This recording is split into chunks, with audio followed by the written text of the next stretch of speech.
Morning MCL. नमस्कार दोस्तों, मैं मंगेश शेलार आपका होस्ट आज के इस एमसीएल ट्रेनिंग सेशन में आप सभी का तहे दिल से स्वागत करता हूं। आज के इस वेबिनार का शीर्षक है एमसीएल प्रोडक्ट्स पार्ट 1 बायोमीथेन। इस विषय के बारे में हम अब से कुछ ही देर में जानने वाले हैं, लेकिन इसके पहले मैं इस वेबिनार के बारे में आपको थोड़ी जानकारी देना चाहता हूं।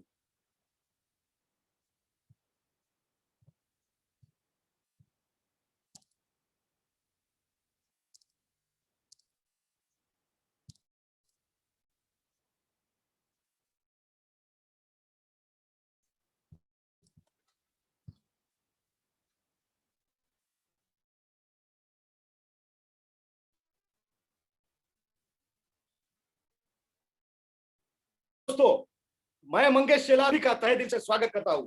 आज के इस वेबिनार का शीर्षक है एमसीएल पार्ट 1।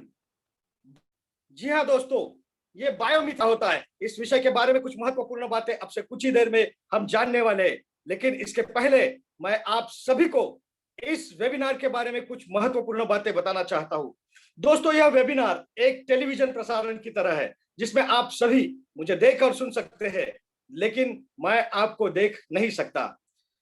दोस्तों, आप सभी एंटरप्रेन्योर से मेरी यह दरख्वास्त है कि आप सभी अपना अपना इंटरनेट कनेक्शन चेक कर ले।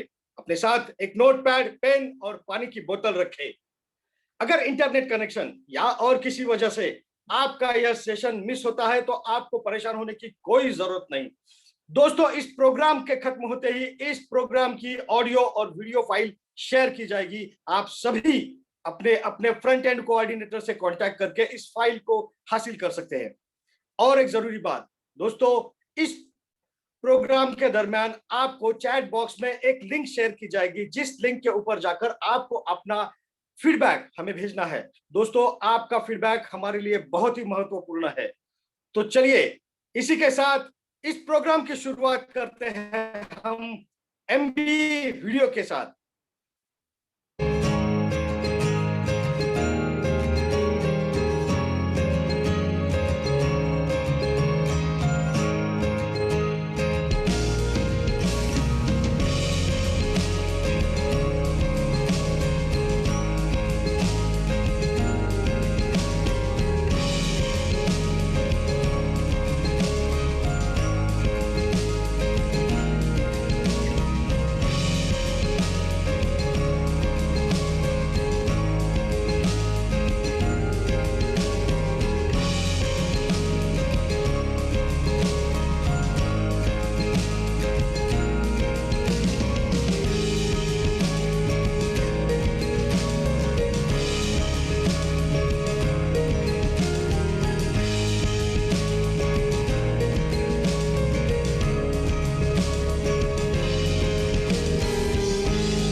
दोस्तों, अभी मैं आपके सामने एमसीएल विजन, मिशन और कोर वैल्यूज पढ़ूंगा।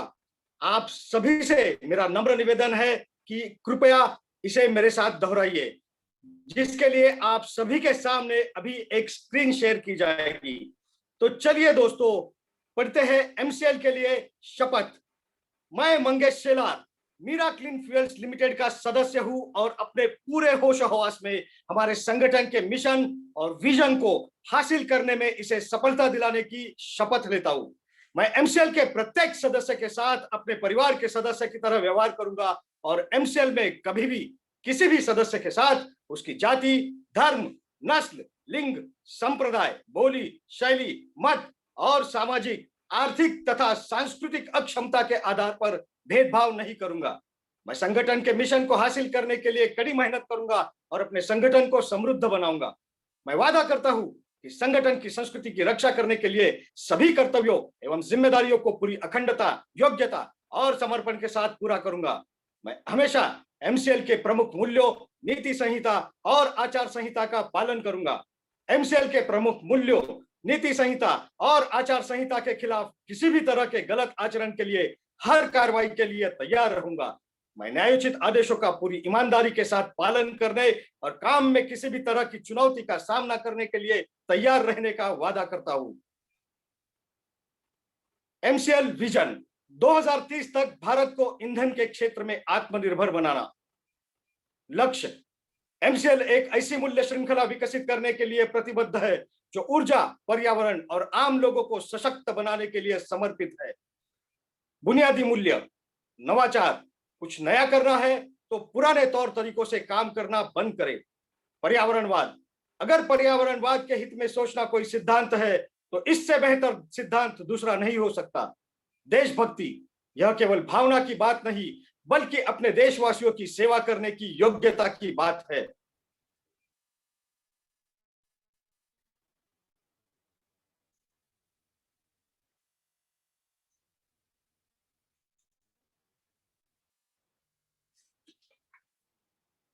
नैतिक आचार संहिता, निष्ठा, हम अपने व्यवसाय में निष्पक्ष, ईमानदार, पारदर्शी रहेंगे और हम केवल सही काम करेंगे, भले ही कोई भी आसपास न हो। जिम्मेदारी, हमें जो काम सौंपा गया है उसके लिए हम 100% उत्तरदायी होंगे। साथ ही हम अपने ग्राहक, कर्मचारी, सदस्य, पूर्तिकार और समुदाय सहित सभी हितधारकों के प्रति उत्तरदायी होंगे। अनुराग, हम हर कार्य को मन लगाकर पूरे ध्यान के साथ करेंगे ताकि हमारे उत्पादन, हमारे नवीनीकरण, हमारे परिचालन और व्यवसाय के काम में सबसे ऊंचा मानदंड और गुणवत्ता का पालन हो सके।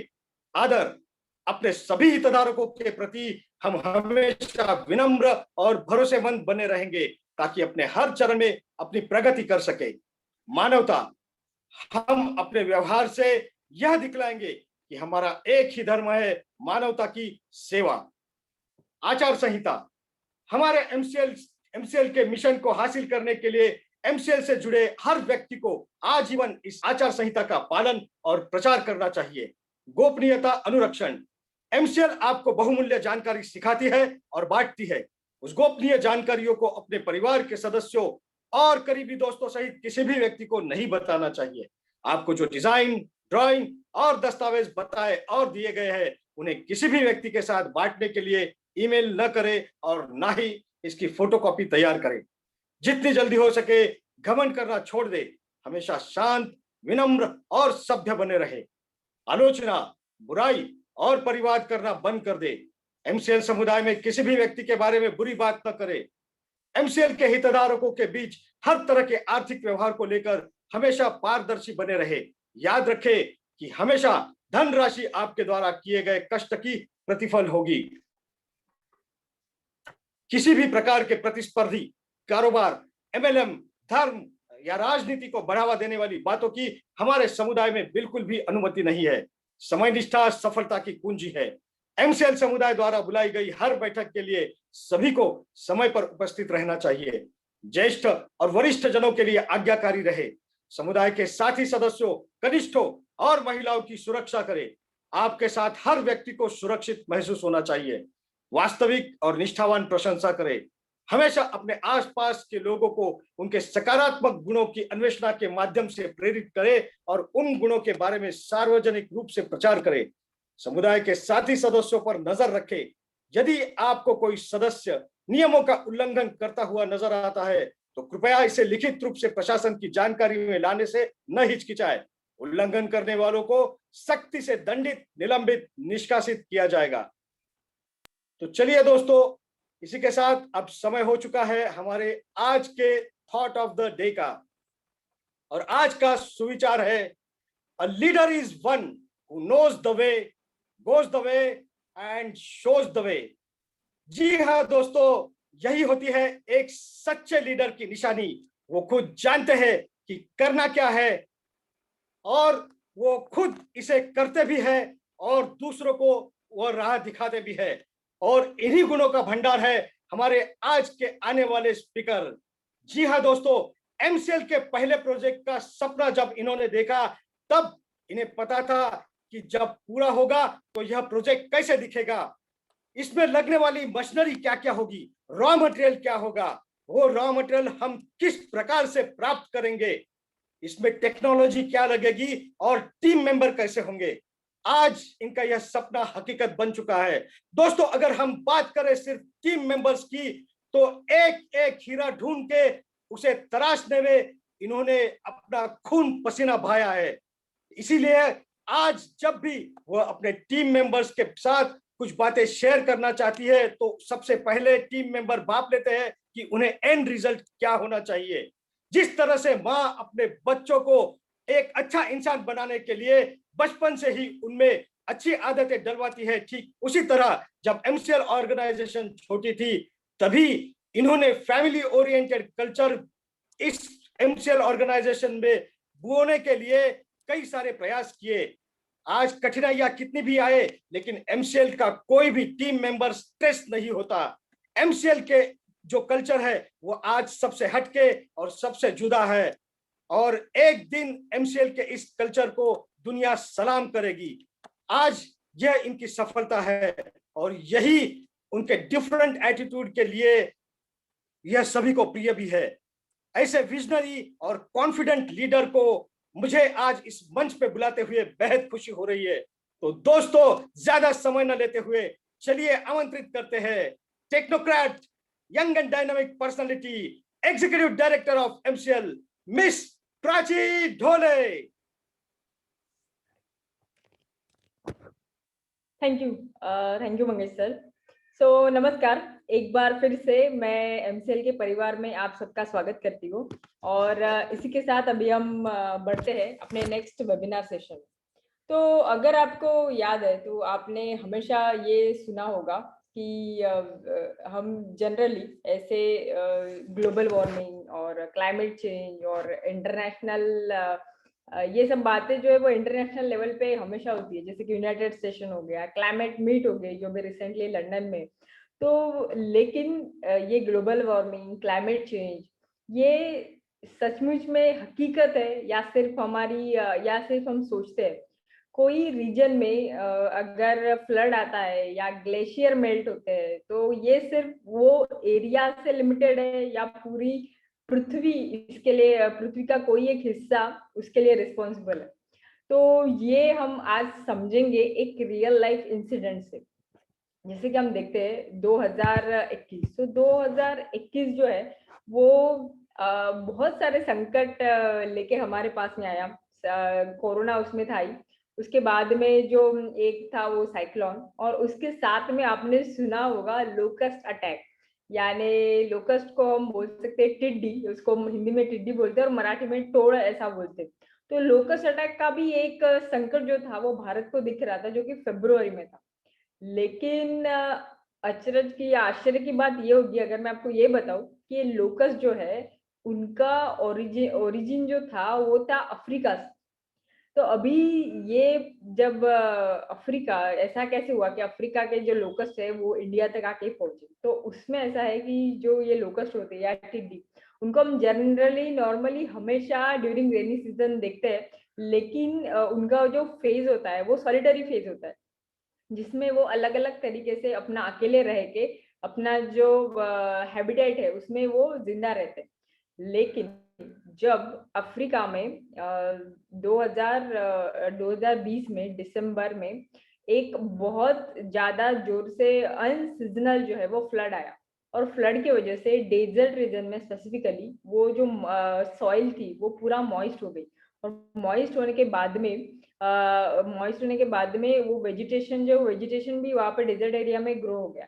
और this is the best phase जहाँ पे ये जो टिड्डी है वो एक ग्रेगोरियन फेज में चला जाता है। अभी ग्रेगोरियन फेज मतलब ऐसा फेज कि जिसमें ये पूरे झुंड में हमेशा रहते हैं और उनका नेचर एग्रेसिव बन जाता है। इसका मतलब ये कि उनके सामने वो सिर्फ पहले जैसे छोटे छोटे फूल या कीटकों पे पलते थे, वैसा नहीं।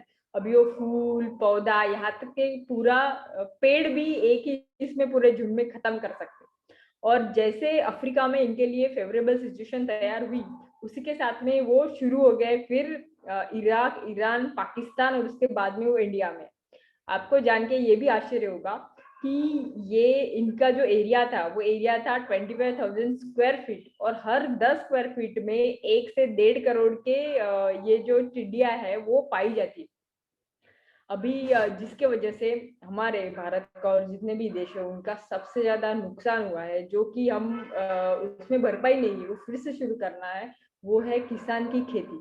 उनका पहला अटैक रहता है कि वो खेती पे अटैक करे, और उसके वजह से अपना Indian economy particularly for that season जो भी हमारे ग्रेन्स थे या क्रॉप्स थे उसके वजह से हमें बहुत इफेक्ट हुआ।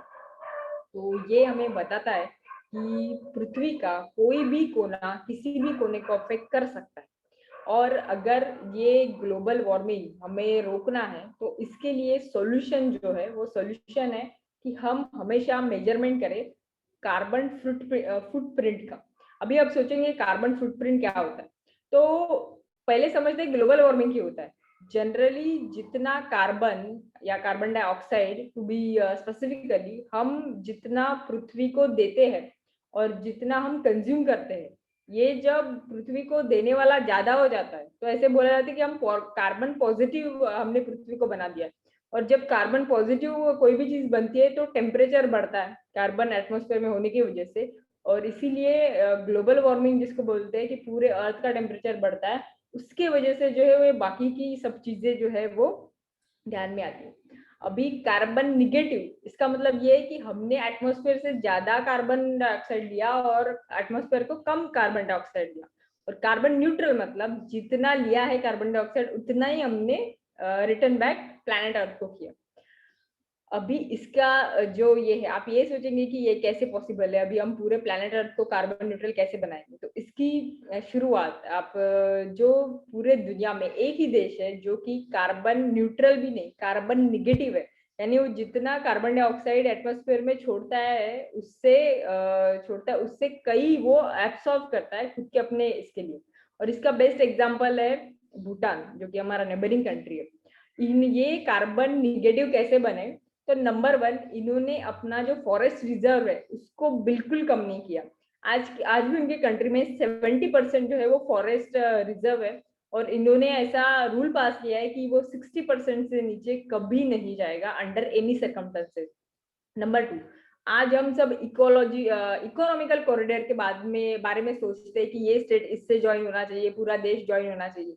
लेकिन भूटान ने बायोलॉजिकल कॉरिडोर की स्थापना की, यानी भूटान के सभी फॉरेस्ट एक दूसरे से जोड़े गए, और आज भूटान में जितने भी फॉरेस्ट है वो एक दूसरे से जोड़े गए हैं, ताकि पूरे जो प्राणी है जो जीव है वो पूरे फॉरेस्ट में या पूरे कंट्री में घूम सके।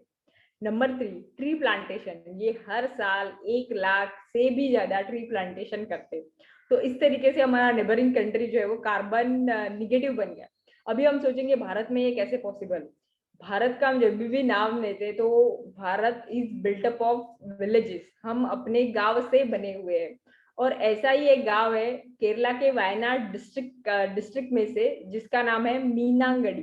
तो मीनांगड़ी की जो सरपंच मैडम है उन्होंने ये डिसाइड किया है कि उनको भारत का पहला विलेज बनाना है जो कि कार्बन न्यूट्रल रहे। इसलिए उन्होंने अपना सर्वे शुरू किया। उन्होंने पहला स्टेप लिया कि हमारे एरिया में कितने फॉसिल फ्यूल से कितना फ्यूल यूज होता है, जिसकी वजह से कार्बन डाइऑक्साइड जो है हम बाहर छोड़ते हैं।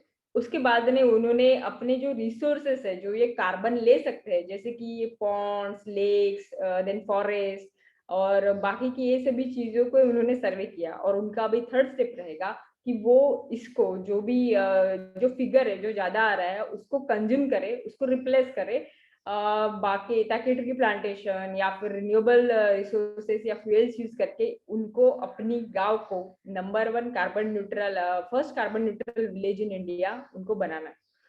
इसी तरह से जब हम अभी एमसीएल की बात करते हैं तो एमसीएल प्रोजेक्ट्स में एमसीएल बायोफुल एस्टेट जो हमारा प्रोजेक्ट है और उसी के जो प्रोडक्ट के बारे में आज हम बात करने वाले हैं, तो उसका जो प्रोडक्ट है बायोमीथेन या उसको एमसीएनजी एमसीएल कॉम्प्रेस्ड नेचुरल गैस भी बोलते हैं, वो कार्बन न्यूट्रल है।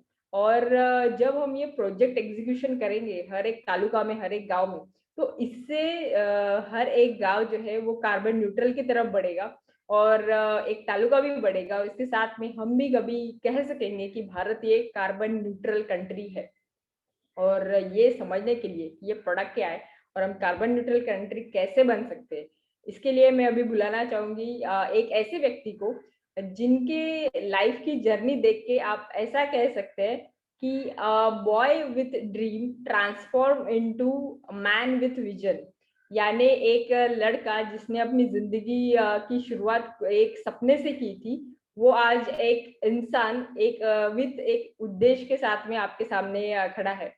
तो उसी उद्देश्य को समझने के लिए अभी मैं बुलाना चाहूंगी हमारे एमसीएल बिजनेस मॉडल के रचनाकार, सलाहकार और शिल्पकार doctor Shyam gulab sir.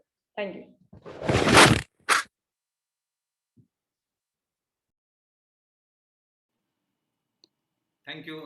Thank you very much madam, thank you very much Mangesh. Good morning everyone. दोस्तों नमस्कार, मैं डॉक्टर श्याम गुलाब फिर से एक बार आपका इस ट्रेनिंग सेशन में स्वागत करता हूँ। मैं आशा करता हूँ कि आप सब लोग स्वस्थ हैं और आप अपने साथ अपने परिवार का, यानी घर का परिवार और एमसीएल परिवार दोनों का ख्याल रख रहे हैं। मैं ये भी आशा करता हूँ कि आप हर दिन 1 घंटा बहुत अच्छी एक्सरसाइज कर रहे हो, अपने लंग को, अपने हार्ट को मजबूत कर रहे हो और अपनी इम्यूनिटी को बढ़ा रहे हो। तो चलिए शुरुआत करते हैं आज के टॉपिक से। दोस्तों, हमारे देश की पूरी जो अर्थव्यवस्था है वो कृषि पर आधारित है। इतनी कि सिर्फ इतना नहीं कि हमारा जो उत्पन्न है, जो हमारा जीडीपी है, वो 17 से 18% एग्रीकल्चर या कृषि से आता है, लेकिन 50% लोग, उनको रोजगार, उनको एम्प्लॉयमेंट मिलती है इंडियन एग्रीकल्चर से। इसके अलावा कई ऐसे लोग हैं कि जिनको स्वयं रोजगार इनडायरेक्टली प्राप्त होता है इस एग्रीकल्चर की वजह से। लेकिन फिर भी हमारे यहाँ, हमारे देश में, बाहर के सभी लोग ऐसा बोलते हैं कि हमारे देश में एग्रीकल्चर या कृषि की जितना पोटेंशियल है, जितना उसका विकास होना चाहिए, जितनी उसकी तरक्की होनी चाहिए, उतनी हो नहीं रही। यानी कई सारी जगह पे तो 50 साल 100 साल पहले भी जैसे खेती होती थी वैसे ही आज हम लोग खेती कर रहे हैं और इसकी डेवलपमेंट ही नहीं हो रही है। तो इसका क्या कारण है? तो एक बहुत ही इंपॉर्टेंट कारण, एक वाक्य में अगर मैं बोलूं तो हमारे यहाँ जो कृषि का उत्पादन है, जो खेती से निकलता हुआ जो रिसोर्स है, उसके ऊपर प्रक्रिया केंद्र नहीं है, उसके ऊपर बनने वाली फैक्ट्रियां नहीं है। और ये फैक्ट्रियां नहीं, इसीलिए उसकी जो डिमांड है वो नहीं है। अगर मैं खेती करूं साल भर तो मुझे एक ये अच्छा मार्केट है, यहां मैं जाके बेचूं, ये न होने की वजह से किसान भी जो अपनी खेती चल रही वही चल रहा है। लेकिन अगर हम लोग वहां प्रोसेसिंग यूनिट्स, कारखाने, ये फैक्ट्रियां लगाए, तो जो फैक्ट्रियां लगाए वो भी देखेगा कि कैसे ज्यादा से ज्यादा रॉ मटेरियल आए, कैसे वहां जो पर एकड़ जो उत्पादकता है वो बढ़े, कैसे मैं ज्यादा से अच्छी टेक्नोलॉजी, अच्छे इनपुट्स वहां डालूं ताकि ज्यादा रॉ मटेरियल मिले, ज्यादा प्रोग्रेस हो और प्रोडक्टिविटी पूरी बढ़ने के बाद किसानों का भी एक अच्छी इनकम उनको मिले। आप भी देखोगे कि हमारे देश में जो भी कृषि के कोई भी क्षेत्र का अगर विकास हुआ है, it is only because of processing centre. आज पूरी दुनिया में सबसे ज्यादा दूध निर्माण करने वाला देश है अपना, वो इसीलिए कि अमूल ने कही तो हर गांव में, हर जगह वो प्रोक्योरमेंट सेंटर्स, कलेक्शन सेंटर्स वो लिए और वहां उसके बाद फिर प्रोसेसिंग सेंटर्स शुरू किए। तो इसलिए फिर किसानों को पता है कि आज मैं जितना भी दूध तैयार कर लूं तो मुझे यहाँ अपने गांव में ही जाके बेचना है। वैसे भी अगर आप आसाम में जाओगे, वहां चीनी, वहां चाय है, तो वह कंपनियां हैं जो उसको पूरी तरह से लेती है, इसलिए उसकी जो टेक्नोलॉजी वो डेवलप हो रही है वो बेहतर एक कृषि या बेहतर वो एग्रीकल्चर प्रैक्टिस हो गई है। बाद में हम लोग देखें तो चीनी की फैक्ट्री, अगर आप देखोगे तो पहले चीनी की फैक्ट्री लगती है और उसके बाद फिर चीनी का आजू बाजू जो गन्ने का है उसकी खेती होती है, और इस तरह से ही हर क्षेत्र का विकास होता है। दोस्तों, अगर हमें हमारी अर्थव्यवस्था का ये जो सबसे अहम हिस्सा है, सबसे इंपॉर्टेंट चीज है एग्रीकल्चर, सबसे इंपॉर्टेंट चीज है कृषि, हमारी खेती बाड़ी, अगर इसको आगे लेके जाना है, अगर इसका विकास करना है, तो सबसे इंपॉर्टेंट जिसके ऊपर काम करना पड़ेगा वो है प्रोसेसिंग सेंटर, वो है उसके ऊपर चलने वाले कारखाने। और दोस्तों, ये जो एमसीएल बायोफ्यूल स्टेट है वो बेसिकली वही काम करने वाला है। एमसीएल बायोफ्यूल स्टेट यानी क्या? तो ये भी एक मैन्युफैक्चरिंग सेंटर है जो चलेगा हमारे कृषि से, हमारे खेतों से आने वाले रॉ मटेरियल के ऊपर। इसलिए हर तहसील में हम लोग ये फैक्ट्री की शुरुआत करने वाले हैं। लेकिन शुरुआत में ही सिर्फ हम लोग ये ईंधन के बारे में सोच रहे हैं, लेकिन दोस्तों ऐसा नहीं है। हमारा एमसीएल का उद्देश्य है कि हम हर उस चीज के लिए फैक्ट्री लगाए जो चीज हमारे यहाँ हमारे देश में बेहतर आ सकती है। हम हर उस चीज के लिए फैक्ट्री या प्रोसेसिंग सेंटर या प्रोक्योरमेंट सेंटर निकाले जिस रॉ मटेरियल को हमारे किसान अच्छी तरीके से कर सकते हैं। तो भविष्य में आप देखेंगे कि हम इसके साथ भी कई ऐसे प्रोसेसिंग यूनिट, कई ऐसे मैन्युफैक्चरिंग यूनिट लगाएंगे कि जिसकी वजह से लोकल जो हमारी खेती है वो चल पाएगी, क्योंकि उनको अपने ही गांव में, अपने ही यहाँ जहां वो माल बेच सके ऐसा मार्केट उनको दिखेगा।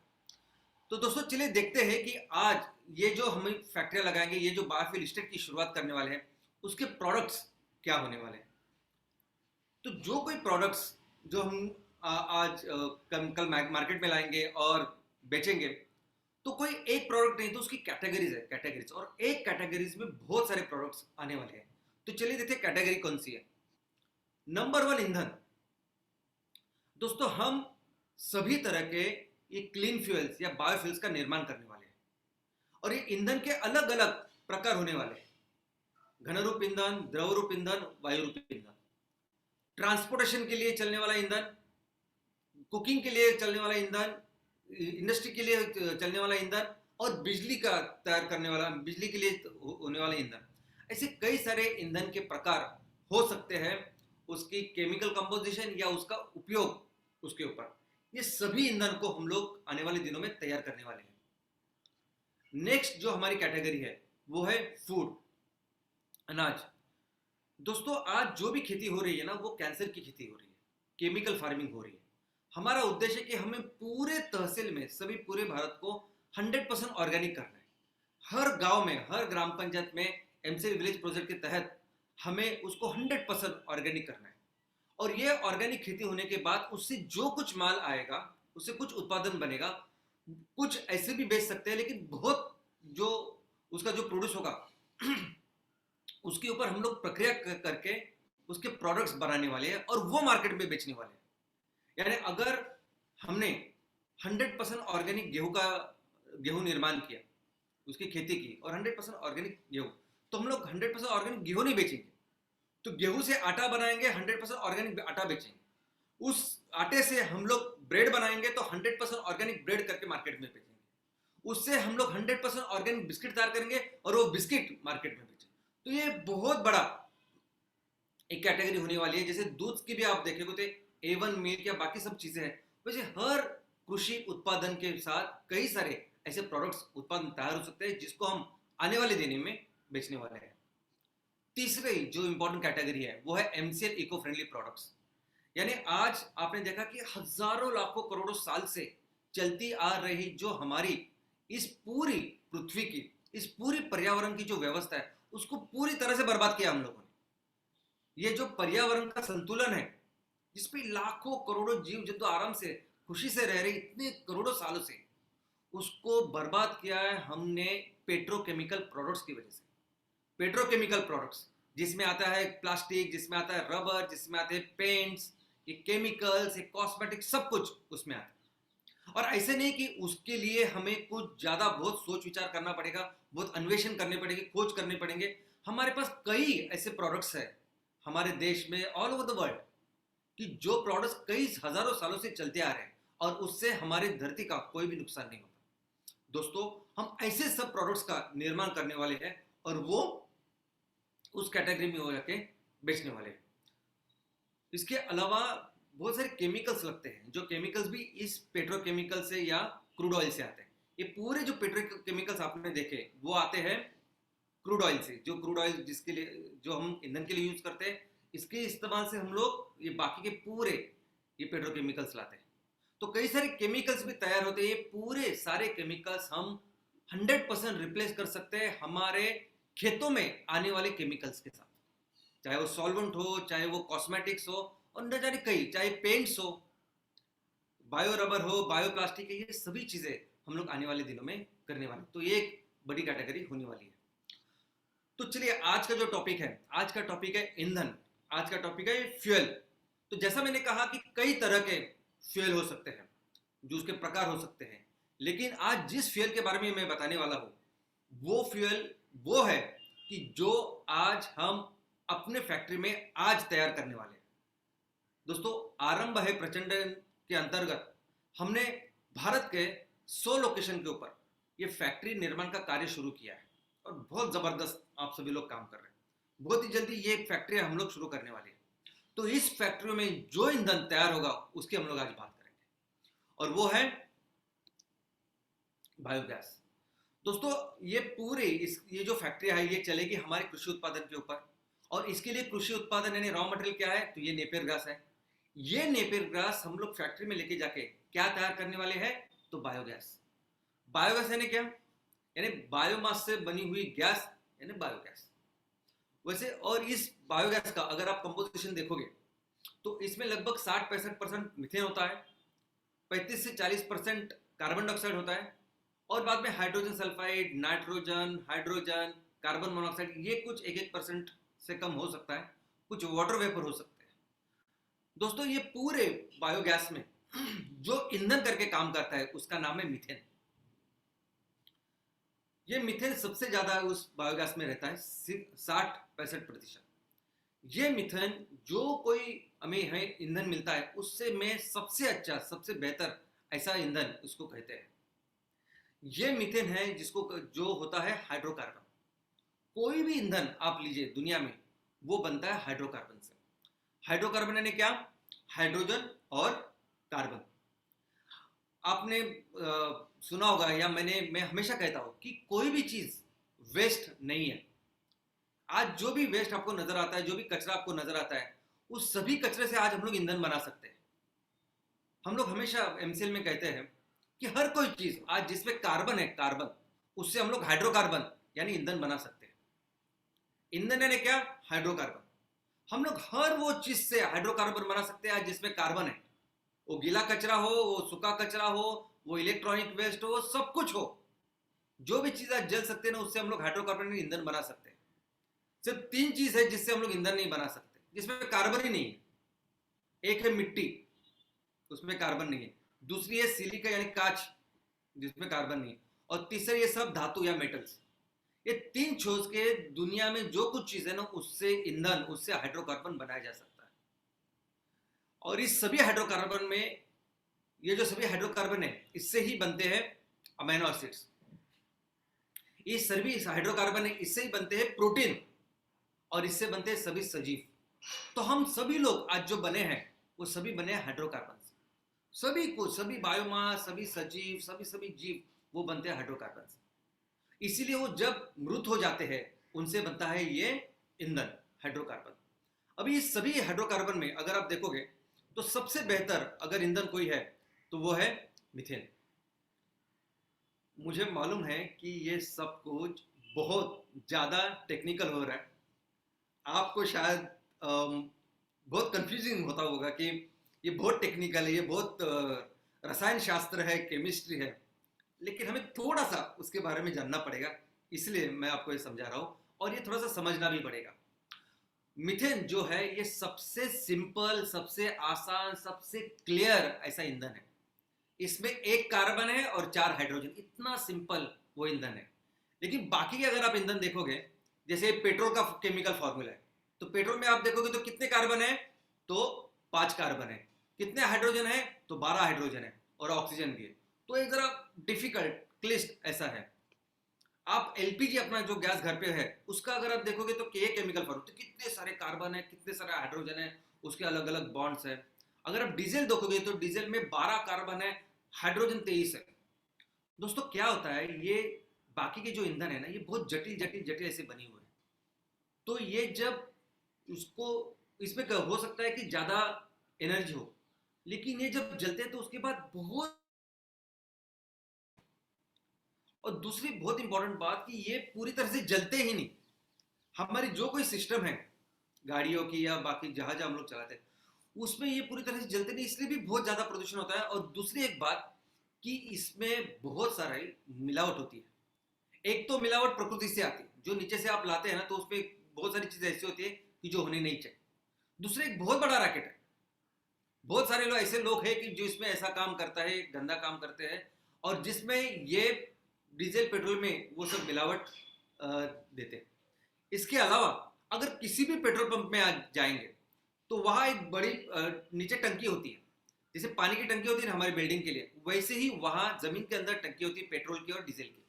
अगर उस टंकी में आप झांक के देखेंगे तो आप 3-4 फुट का वो सिर्फ कचरा होता है नीचे, वो पूरे इस डीजल पेट्रोल की टंकी में।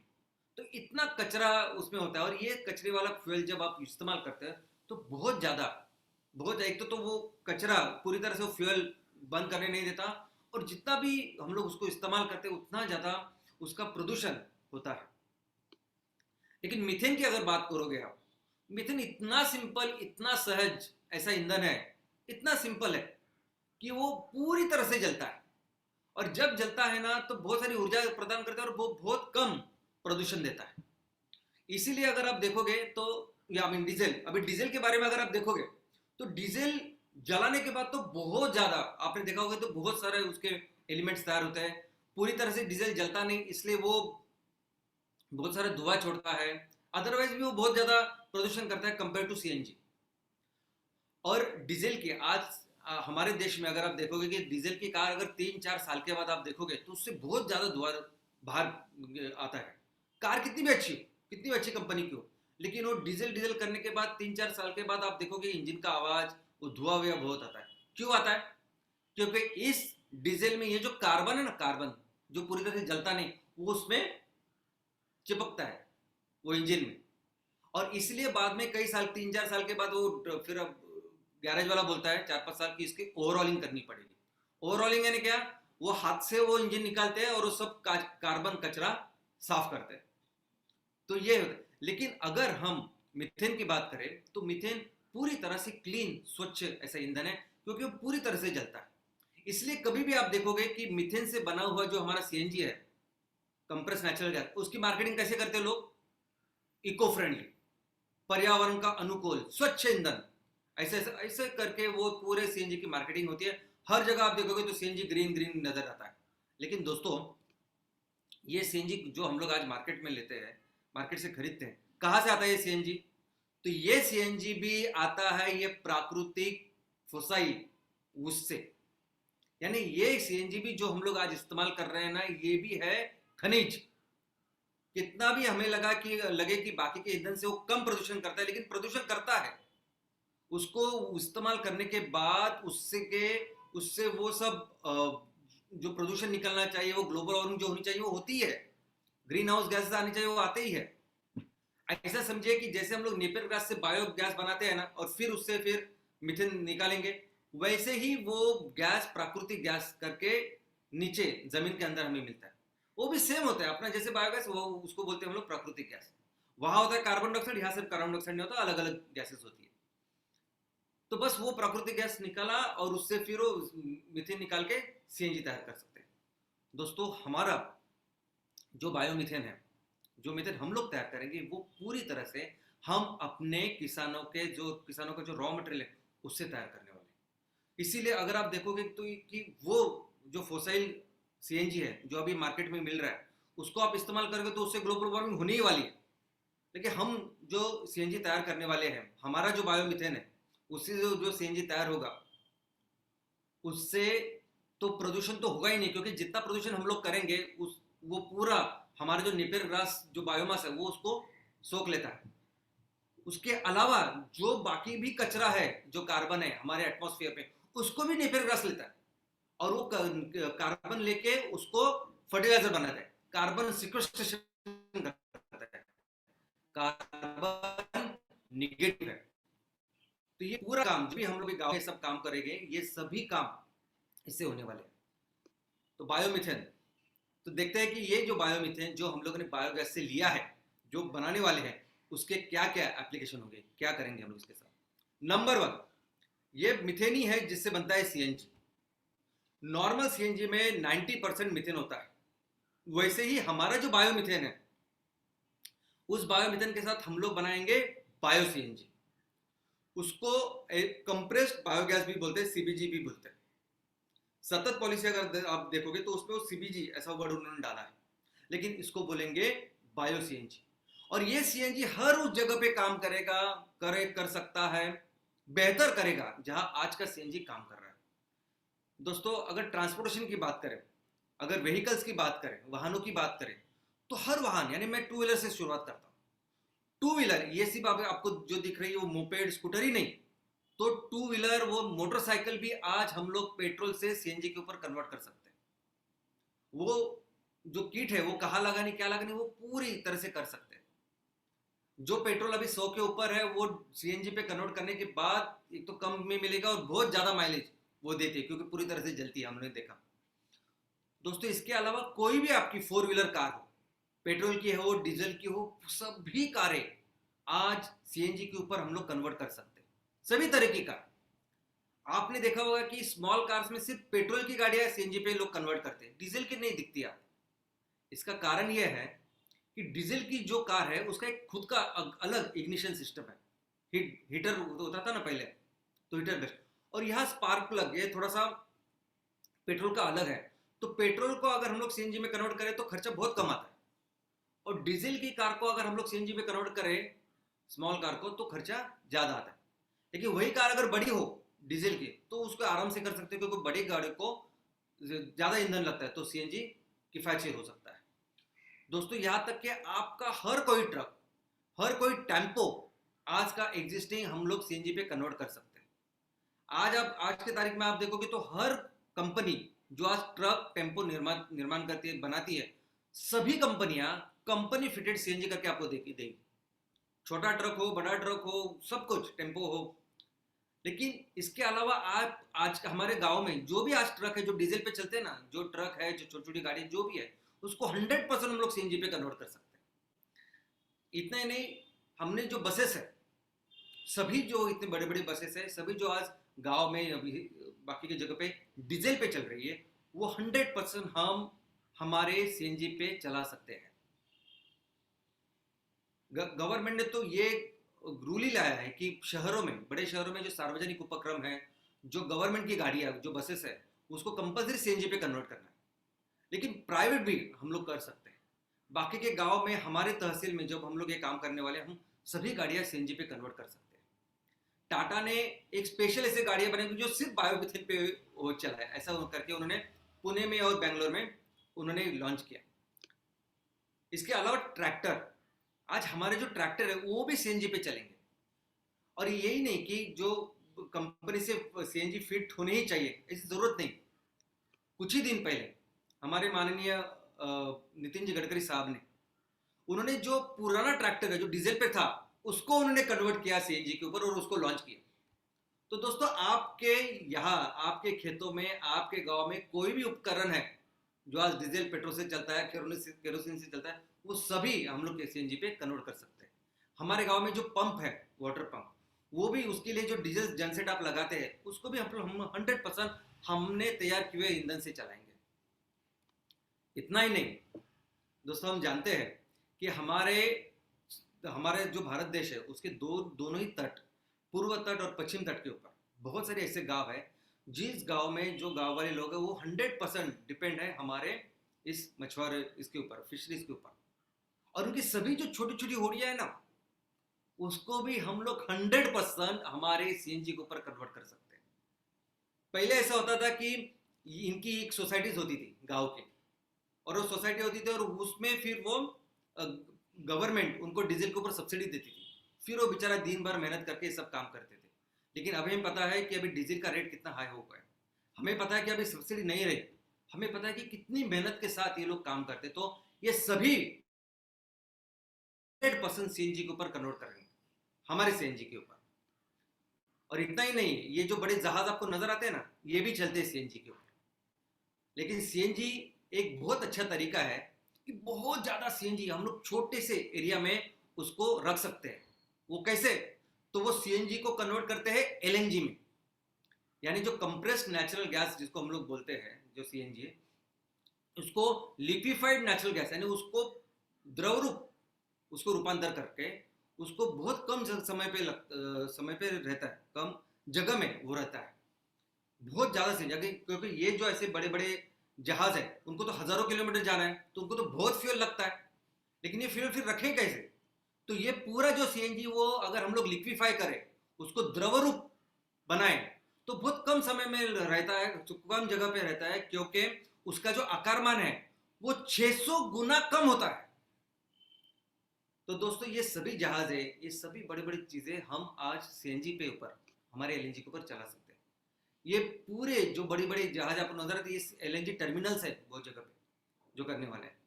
आने वाले दिनों में आप सभी लोग, हम सभी लोग, हमारे सभी जगह में ये सीएनजी से एलएनजी भी बनाने वाले हैं। कैसे बनाएंगे, क्या होगा, वो बाद में हम लोग सीखेंगे, आज का वो टॉपिक नहीं। लेकिन आप सभी लोग थोड़े दिन के बाद ही एलएनजी के बारे में भी जानोगे। यहाँ तक कि हमें जो सीएनजी हम लोग इंपोर्ट करते हैं, हम लोग बाहर से जो गैस मंगाते हैं, प्राकृतिक गैस, वो बेसिकली एलएनजी फॉर्म में ही मंगाते हैं।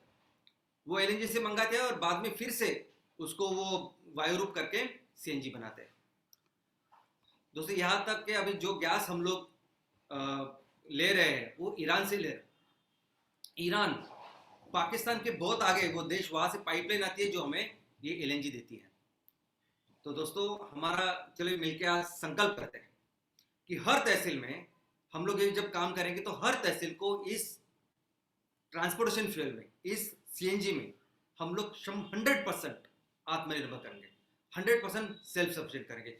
हर वो गाड़ी आज जो हमारे तहसील में है, जो इस बाहर से हम लोगों ने जो लाया है पेट्रोल डीजल, और जो पूरी दुनिया को बर्बाद कर रहा है ग्लोबल वार्मिंग करके, उसको 100% रिप्लेस करेंगे हमारे किसानों ने तैयार किए हुए सीएनजी के साथ। और एक अच्छी बात, हर स्टेट में स्टेट ट्रांसपोर्ट है, महाराष्ट्र में है, गुजरात में है, कर्नाटक में है, राजस्थान में, अभी ये चारों स्टेट में हमारे प्रोजेक्ट शुरू हो रहे हैं। और ये स्टेट ट्रांसपोर्ट की जो गाड़ियां है ना, ये सिर्फ लोगों के लिए काम करती है, पैसे के लिए काम नहीं करती। एक छोटे से गांव में जाएगी, 2-4 लोग रहेंगे, फिर भी जाती है गाड़ी। प्राइवेट वाले क्या करते हैं, प्राइवेट वाले पहले अपना मुनाफा देखेंगे, मुझे परवड़ता है क्या, मुझे जमेगा तो मैं जाऊंगा, नहीं तो नहीं जाऊंगा। तो गरीबों की सेवा करने के लिए होते हैं ये स्टेट ट्रांसपोर्ट। लेकिन अभी क्या हुआ, जैसे डीजल के भाव बढ़े तो ये सब घाटे में चल रहा है। चलो मिलकर ऐसा संकल्प करते हैं कि ये पूरे, जब हम लोग हमारी फैक्ट्रियां लगाएंगे, हमारे सभी स्टेट ट्रांसपोर्ट को हम अपने अपने तरह से प्रपोजल देंगे कि ये सभी गाड़ियां हमें सीएनजी के ऊपर कन्वर्ट करेंगे, हमारे किसानों ने तैयार किए हुए सीएनजी के ऊपर कन्वर्ट करेंगे। और हर तहसील में तो हमारे पंप और बाकी जगह जगह पे रहने वाले, तो एक बार गाड़ी निकली एक शहर से तो कहीं भी जाने दीजिए, हमारे लोग तो रहेंगे उसको सीएनजी देने के लिए। चलिए दूसरा जो एप्लीकेशन है इस बायोमीथेन का, वो है कुकिंग।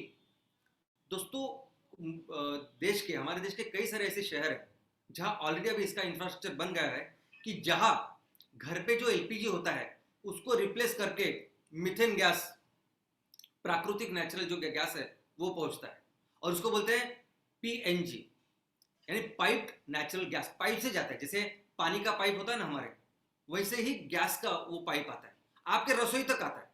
और वो एक बार वो पाइप आ गए वहां, तो उसके बाद फिर ऐसी जो रबड़ की नली होती है जो आप एलपीजी सिलेंडर को लगाते हैं, वैसी एक नली होती है जो उस पाइप से आपके चूल्हे को जोड़ती है। ऐसे ऑलरेडी बहुत सारे शहरों में हो चुका है, चल रहा है, और इस जगह वो मीथेन गैस उसको रिप्लेस कर रहा है। दोस्तों हम लोग भी वैसा करें, हम लोग भी हमारा जो मीथेन है उसको, हम तो इतनी पाइपलाइन कर नहीं सकते क्योंकि वो गवर्नमेंट कर सकते, हम लोग नहीं कर सकते, जो है उसको बहुत परमिशन, जगह भी का बहुत कुछ है। तो हम सिलेंडर बना सकते हैं 5 किलो 10 किलो जैसे हो सके। अभी जैसे पहाड़ी इलाके है वहां तो छोटे छोटे सिलेंडर भी बना सकते हैं और लोगों को दे सकते हैं। यहाँ तक कि सभी जो होटल्स है, रेस्टोरेंट्स है, आज वहाँ होटल्स रेस्टोरेंट में भी ऐसी जगह पे वो गैस जा रही है, सिलेंडर नहीं इस्तेमाल करते, वो गैस इस्तेमाल करते हैं और ऐसे गैस इस्तेमाल करते हैं। हम लोग भी कर सकते हैं, हमारे भी गांव में, हमारे भी तहसील में, जहाँ जहाँ अभी होटल्स है, जहाँ जहाँ आपने देखा कि सिलेंडर इस्तेमाल करते हैं, उस जगह पे हम अपने फैक्ट्री में तैयार किया हुआ ये बायोमीथेन, ये जो गैस है वो दे सकते हैं। और ये 100% एलपीजी को रिप्लेस करता है, 100% अच्छा चूल्हा ये जलाता है। आप ऐसा भी सोचोगे कि लेकिन क्या होगा जहाँ बड़ी बस्ती हो या बहुत बड़ा ऐसा एक बिल्डिंग हो जहाँ हमको देनी है गैस, क्या करेंगे फिर? तो दोस्तों सिंपल है, अगर कोई ऐसी बिल्डिंग है हमारे गांव में, हमारे तहसील में, तो ये जो पूरा जो बक्सा है जिसमें 25-50 सिलेंडर रह सकते हैं, वहाँ उसको रखेंगे और उससे फिर कनेक्शन देंगे। अगर कोई बस्ती है, गांव की बस्ती हो सकती है, स्लम हो सकता है, गांव वाले हो सकते हैं, तो उसके बीचों बीच ऐसा रख सकते हैं और बाकी सभी को वो पाइप दे सकते हैं। तो ये काम हम लोग करेंगे। ये आज का स्टेटस है। आज भी ये कुकिंग गैस के लिए 1-1 किलोमीटर लाइन लगती है। हम जब शहर में रहते तो हमको ज़्यादा पता नहीं चलता, लेकिन ये एक्चुअली ऐसी परिस्थिति है गांव में, बाहर की जगह में। इतना ही नहीं, क्या आपको सुन के ताज्जुब होगा, ये जो मुंबई है ना, मुंबई को लग के जितने भी 3 जिले हैं वो सभी जिले आदिवासी है। क्या आपको पता है?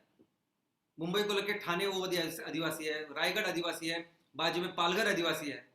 मैंने बचपन से मैं इनको देखता आ रहा हूँ कि बचपन से यहाँ जाते आते समय मैंने देखा कि बहुत सारी औरतें ऐसे अपने ऊपर सर के ऊपर ये लकड़ियाँ लेके जाती।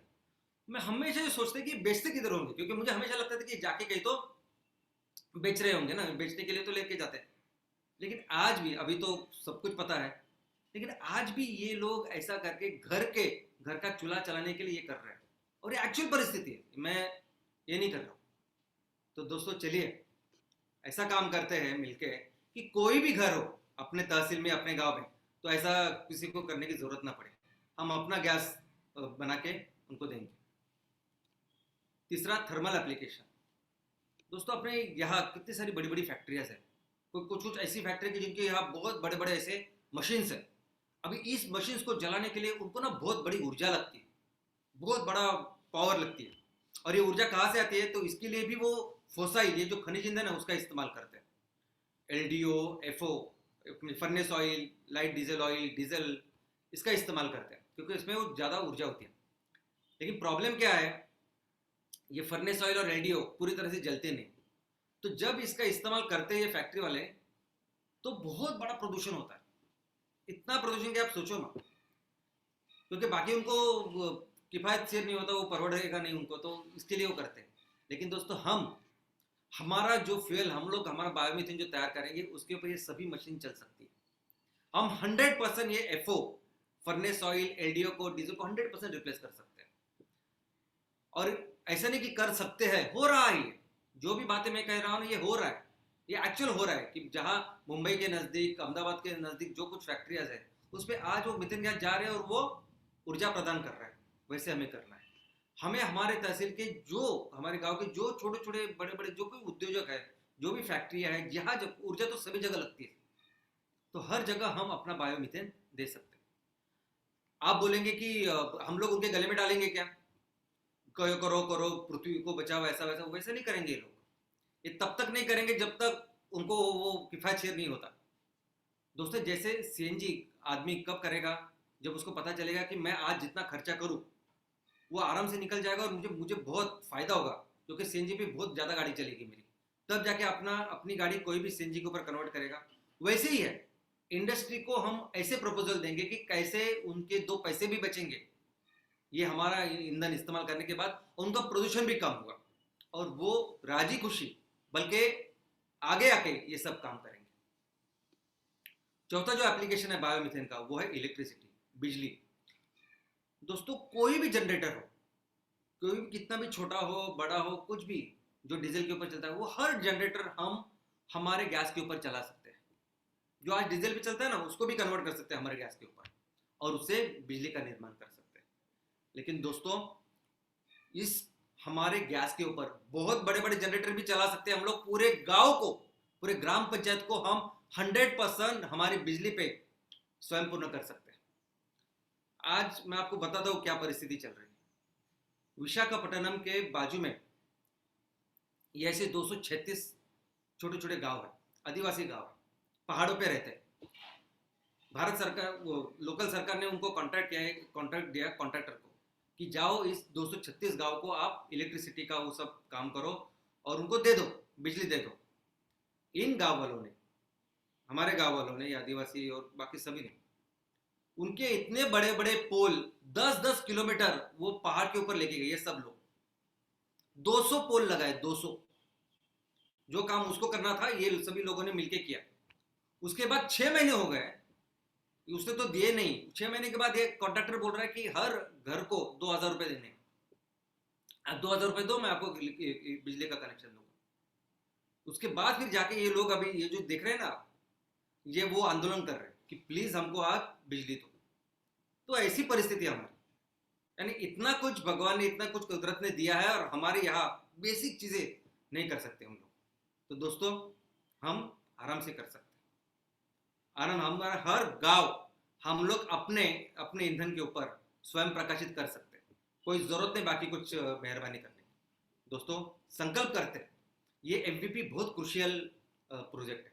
हर ग्राम पंचायत के ऊपर ये जो एमवीपी रहेगा ना, एमसीएल विलेज प्रोजेक्ट, हर गांव को हमें स्वयं प्रकाशित करना है, हमारी बिजली के ऊपर चलाना है और मिलके हर गांव को सुजलाम सुफलाम करना है। ये हम लोग मिलके आज संकल्प करते हैं। इसके बाद मैं आपको एक सच्चाई बताऊंगा कि हमारे यहाँ इस ईंधन के बारे में क्या सच्चाई चल रही है। अभी जून 2020 में एक रिपोर्ट प्रकाशित हुआ है, डिक्लेयर हुआ है, जो अंतरराष्ट्रीय रिपोर्ट है, बीपी कंपनी ने दिया है, ग्लोबल रिपोर्ट की, जिसमें पिछले 10 सालों में हमारा जो तेल का कंजम्पशन है वो 60% बढ़ा है। 2009 में जितना हम लोग तेल इस्तेमाल करते थे, क्रूड ऑयल, बहुत बढ़ चुका है। 3.2 मिलियन बैरल पर डे था, वो अभी 5.2 मिलियन बैरल इतना हो चुका है। और हमारे घर का जो हम लोग जितना भी ऑयल तैयार करते थे ना, ओएनजीसी और बाकी कुछ, वो एकदम कम हो चुका है। तो मैं एक सिंपल से आपको स्टैटिस्टिक्स देता हूँ, आपको पता चलेगा कि क्या परिस्थिति है। आज कितना तेल लगता है हमको, कितना क्रूड ऑयल लगता है, तो 5.27 मिलियन बैरल, इसका मतलब 52.7 लाख बैरल पर डे। अभी बैरल आपको समझेगा नहीं, मुझे भी नहीं समझता था। सिंपल इसको करते, एकदम सिंपल। कितना लीटर तेल लगता है हर दिन, तो 8379.3, यानी लगभग 8380 लाख लीटर पर डे इतना तेल लगता है। आज इतना तेल आज हम लोग इस्तेमाल करें, पिछले साल का फिगर है, ये तो अभी आज इस साल बढ़ेगा, और ये भी कम है वैसे देखा जाए तो पर प्रति व्यक्ति। तो अगर हमें तेल में स्वयं पूर्ण होना है और हम हर तहसील में हमें 1 लाख किलो सीएनजी बनाना है कम से कम, और 5500 तहसील है हमारे पास, तो 5500 तहसील में हम लोग 1 लाख किलो सीएनजी भी बनाए। जो ऐसा समझते हैं कि 1 किलो सीएनजी और 1 किलो तेल बराबर है, ऐसा समझते हैं, तो भी हम लोग कितना बनाएंगे, 5500 लाख किलो सीएनजी, और लगता कितना है, 8380, यानी आपके तहसील में कम से कम 150 टन, 1.5 लाख किलो सीएनजी दिन का बनना पड़ेगा, तब जाके हम लोग कुछ ऑयल में कर सकते हैं, ऑयल में हमारा हो सकता है कुछ। दूसरी गैस, ये जो गैस ईरान यहां से वहां से लाते हैं, कितनी गैस लगती है हमको, 1635 लाख किलो पर डे जो गैस लगती है ना, वो गैस को भी अगर हमें गैस में स्वयं, और मैं कहता हूं कि ये जो कंजम्पशन है ना, ये जो आज हम लोग इस्तेमाल कर रहे हैं, एक साल पहले की फिगर है जो इस्तेमाल, वो कम है बहुत। पूरी दुनिया में प्रति व्यक्ति जो कंजम्पशन है हमारी बहुत कम है, फिर भी जितनी है ना, वो अभी घर में बनाने के लिए हर तहसील में आपके 50 टन यानी 50,000 किलो गैस तो बनानी पड़ेगी अलग से, तब जाके हम लोग गैस में सेल्फ सफिशिएंट होंगे। जितना भी लगते हैं उतना घर में बनाएंगे, तो वो 150 टन और ये 50 टन। उसके अलावा अगर आप बिजली की बात करोगे, बिजली आपको पता है 75% से भी ज्यादा बिजली आज हम भारत 75% से ज्यादा बिजली ये कोयले से बनाते हैं, कोयला और प्राकृतिक गैस, सबसे ज्यादा कोयला, और सिर्फ 25% है ना, वो सब रिन्यूएबल सब मिला के, न्यूक्लियर, हाइड्रो, सब कुछ मिला के 25% है। और क्या आपको पता है कितना कोयला लगता है? कितना कोयला हम लोग जलाते हैं? 455। अभी कोयला हमेशा उसकी जो गिनती होती है ना, वो गिनती कभी किलो में और टन में नहीं होती। वो कोयले की जितनी ऊर्जा है उतने पाने के लिए कितना तेल लगेगा, वो तेल के इसमें होती है उसकी गिनती। तो कितना लगता है हमको कोयला? तो 455 टन ऑयल इक्विवेलेंट, वो TOE जो है वो टन ऑयल इक्विवेलेंट इतना है। तो 455 मिलियन टन ऑयल इक्विवेलेंट इतना लगता है। सिंपल आपको समझने के लिए मैं बोलता हूं, हमको समझने के लिए कि कितना तेल उसके लिए चाहिए।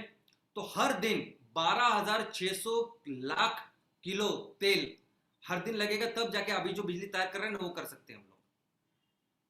तो आपके यहाँ जो फैक्ट्रियां है ना उसमें से और 200 टन ऐड करनी पड़ेगी, तब जाके हम लोग बिजली में जो भी कर रहे हैं ना उसको घर पे कर सकते हैं। इतना कोयला आज हमको लगता है। इसके अलावा अभी इतनी ज्यादा हमारी जो जरूरत है उसको करने के लिए भी सब लोग क्या कर रहे हैं, गवर्नमेंट 40 अलग अलग जगह पे नए कोयले के क्षेत्र को विकसित करे। विकसित है ना, बड़े बड़े खदानें तैयार की। इतनी बड़े खदानें होती है कि पूरे शहर उसमें आ जाएंगे, इतनी बड़े खदानें होते हैं। 40 जगह पे वो करने वाली है। और दोस्तों ये 40 जगह ऐसी है कि जहां इतने घने जंगल है, जो दुनिया के नक्शे में भी बहुत घने जंगल है। तो हमारे ये जो आप चित्र दिख रहे हैं, छत्तीसगढ़ में एक ही जगह पे एक ही कॉइल, जैसे 40 जगह पे करना है ना गवर्नमेंट को, एक जगह पे 4,20,000 एकड़ इतना पूरे जंगल के ऊपर ये काम करना है। तो सोचिए दोस्तों, ये कितना, ये एक तरफ भूटान जैसे काम कर रहा है वैसे हमको कुछ करना पड़ेगा। तो हमें अभी क्या करना है, हमें इस किसी भी कंट्रोवर्सी में वगैरह कुछ नहीं पड़ना है। हमें सिर्फ अभी क्या करना है, तो सिर्फ अपने ये 100 प्रोजेक्ट के ऊपर फोकस करना है। क्योंकि बहुत जरूरी है, ये कौन क्या कर रहा है, कैसे कर रहा है, इसको कोई नहीं, हमें सिर्फ बताना है दुनिया को, हमारे देश को कि एक्चुअली क्या सही है, क्या सही रास्ता है। 100% आप अभी ये जो हमारे पहले फेज के पहले 100 प्रोजेक्ट है, प्लीज आप अपने प्रोजेक्ट के ऊपर फोकस कीजिए। आज मैं स्पेशली मैं उनका अभिनंदन करना चाहूंगा, हमारे चंद्रपुर के मूल, हमारे राजस्थान के तहसील, हमारे महाराष्ट्र के मुखेड़ और कली जिनका हुआ जालना के परतूर, ये सभी तहसील ने इतना जबरदस्त काम किया है कि उन्होंने सभी फोकस करके अपने अपने प्रोजेक्ट्स का काम अभी उन्होंने चालू किया है। तो वैसे ही आप हमें ये 100 प्रोजेक्ट के ऊपर पहले फोकस करना है। कौन क्या बोल रहा है, कैसे बोल रहा है, 1 लाख होगा कि नहीं, वो कुछ देखने का नहीं। अभी कल ही हमारे जो एक सीनियर बीडीए है दातिर साहब, उनको कोई एक बहुत बड़ा टेक्नीशियन, टेक्नोलॉजिस्ट, उन्होंने कहा कि एक तहसील में 1 लाख किलो सीएनजी कितना बड़ा है, कैसे कर पाएंगे आप? जब वो ईरान लाखों करोड़ों किलो गैस हजारों किलोमीटर से हमको यहाँ लाके दे सकता है, तो हम अपने गांव में कर सकते हैं क्या नहीं? 1500-1800 हेक्टेयर जमीन हमें लानी है, कॉन्ट्रैक्ट फार्मिंग हम लोग करेंगे कि नहीं? कुछ हमें टाइम ही नहीं है किसी के साथ कोई भी आर्गुमेंट करने की। हमें सिर्फ फोकस करना है हमारे काम के ऊपर। दोस्तों बहुत दिन हो गए हम लोग अभी शांत बैठे। हम लोग शेर इसलिए नहीं कि हमारा राष्ट्रीय प्राणी है कि वो अच्छा है, शेर इसलिए हमारा राष्ट्रीय प्राणी कि हर गांव में यहाँ शेर बसते हैं, हर आदमी में, हर इंसान में यहाँ शेर है। लेकिन अभी हमें वो काम करके दिखाना है, हमें अपने अपने तहसील में वो काम करके दिखाना है और बताना है कि क्या सही है क्या गलत है, और कैसे हम लोग ये पूरे वसुंधरा, पूरा हमारा जो पर्यावरण है और धरती माँ की रक्षा कर सकते हैं। दोस्तों सिर्फ आप अपने अपने काम के ऊपर आप फोकस कीजिए। बहुत जल्दी इस प्रोजेक्ट्स को लगाना है और पूरी दुनिया को बताना है कि सस्टेनेबिलिटी का रास्ता कहाँ है, और पूरी दुनिया का नेतृत्व आने वाले दिनों में भारत ही करने वाला, ये हमको प्रूव करना है। So all the very best, thank you very much.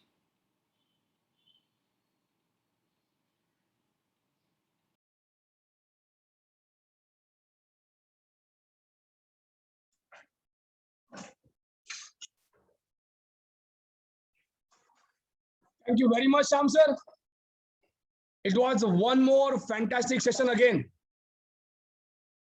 Yes, methane ये ईंधन है, बट इसकी इतनी बारीकियां, ये इतना एक कॉम्प्लिकेटेड जो फ्यूल का सब्जेक्ट है, उसको इतना सरलता से और शायद सहजता से समझाने वाला पूरे भारत में कोई होगा आम आदमी को, तो सर आप है। Thank you very much Shyam sir, and good morning MCL once again. in one fantabulous presentation by Sham sir. Yes, ईंधन का क्षेत्र क्या है, ईंधन की इकोनॉमी क्या है, और हम लोग एमसीएल परिवार ये ईंधन क्षेत्र में इतना काम किस ताकत से कर रहे हैं, किस गोल से कर रहे हैं और क्यों कर रहे हैं, उसका पूरा कॉम्प्रिहेंसिव पिक्चर आज हमें देखने को मिला। धरती माता को बचाने के लिए बायोफ्यूल ये कितना बड़ा क्लीन फ्यूल, ये कितना बड़ा माध्यम है, और उसमें मीथेन एज अ प्रोडक्ट क्या काम करेगा, वो क्या महत्व रखता है, वो शायद आज सबने बारीकी से सीखा है। और जो भी आज इस सेशन में हाजिर थे और जिनको ये सीखने का मौका मिला है, मैं उन सबको भाग्यशाली कहूंगा कि ये इतना बड़ा टेक्नो क्रिटिकल सब्जेक्ट आज हमें बहुत आसानी से सीखने को मिल गया। So thank you once again Shyam sir. और यस, आपने एक बात कही कि हमारा राष्ट्रीय प्राणी शेर इसलिए नहीं है कि वो प्राणी है, क्योंकि हमारे हर गांव में शेर बसते हैं और शायद शहर में भी शेर बसते हैं। तो ये इंपॉर्टेंट मैसेज आज के दिन में हम सब लेके जाएंगे। Thanks again Shyam sir for your legendary presentation once again, thanks a lot. And yes, Africa में पैदा हुआ लोकस्ट टोल टीटी आज पूरे विश्व में कैसे फैल गया, उसकी दर्दनाक दास्तान जो हमें एक्चुअली में सिखा के गई है, अपने आप को सोचने के लिए मजबूर करके गई है, उस स्टोरी के लिए हम हमारे एग्जीक्यूटिव प्राची मैडम का बहुत बहुत बहुत शुक्रिया अदा करते हैं। सबसे इंपॉर्टेंट बात, उन्होंने भी एक बहुत जोरदार बात की। केरला के वायनाड के एक गांव में अगर एक सरपंच, एक महिला सरपंच, वो अपने गांव के लिए एक भूमिका लेती है कि मैं मेरा गांव कार्बन न्यूट्रल बनाऊंगी, हमारे एमपी ओनर्स, हमारे एमपीपी ओनर्स अगर इस बात को दिल में ठान ले तो हम भी हर गांव को कार्बन न्यूट्रल गांव बना सकते हैं। प्राची मैडम, ये आज का मैसेज बहुत इंपॉर्टेंट था। I thank you both of you for this wonderful session and I thank all my channel partners, MPP owners, MP owners, MBs, BDS, senior BDS, prime BDS, senior prime BDS, and all the well-wishers of MCL family. Thank you everybody, and thank you our host Mangesh sir. Thanks again for making this Friday fantastic. One more time, thank you. अपना ख्याल रखिए, and I will have to repeat the one slogan which you all know very well now. Yes, आपको आपके देश की मिट्टी का वास्ता है और एमसीएल ही सुजलाम भारत का रास्ता है। Thanks again, thank you everybody.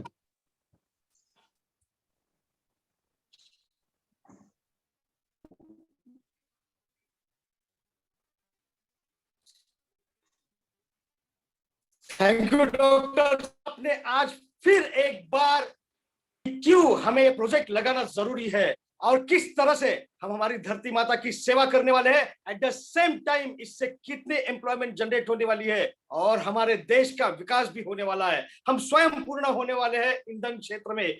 जी हाँ श्याम सर, आपने जो कहा इस बात से हम सभी सहमत है कि जंगल में शेर होता है, वो राष्ट्रीय प्राणी शेर इसलिए नहीं है क्योंकि वो जंगल में रहता है, बस बल्कि हमारे सभी के गांव-गांव में हर एक के दिल में शेर है। और मैं आज एमसीएल फैमिली की तरफ से आपको इस बात की गवाही देता हूं कि हम जरूर ये 5,500 जो प्रोजेक्ट्स लगाने हैं पूरे भारत देश पे, ये लगा के रहेंगे, हम बिल्कुल भी नहीं रुकेंगे, आपका सपना पूरा करेंगे।